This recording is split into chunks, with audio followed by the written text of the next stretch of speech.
ninkii Soomaaliga ahaa waa sawir qadiim ah oo markaa loogu magac daray Somali Man.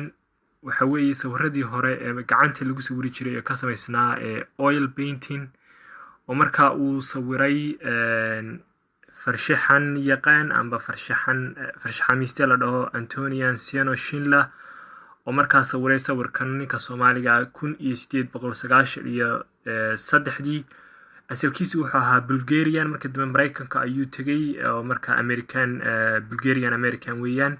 wuxuu yaalaa xarunta dhaqanka iyo museumyada ee Mareykanka. waana sawir caana oo markaa qarnigii 17aad dabcan iyo 18 bay dhahaan ee markaa 1893 la sawiray. alaanadana iyaga ayaa haysta dabcan. museumku wuxuu la wareegay markay ahayd 1985 ayay la wareegeen. marka wuxuu yaalaa Smithsonian American Art Museum. waa sawir nin Soomaaliya dabcan. farshaxamiistahan wuxuu sawiray sawiro fara badan oo caana oo markaa dadyow kala culture duwan oo kala dhaqan duwan oo markaa ay kamid ahaayeen dadka Red Indians la dhaho ee markaa asal ahaan loogu tagay America.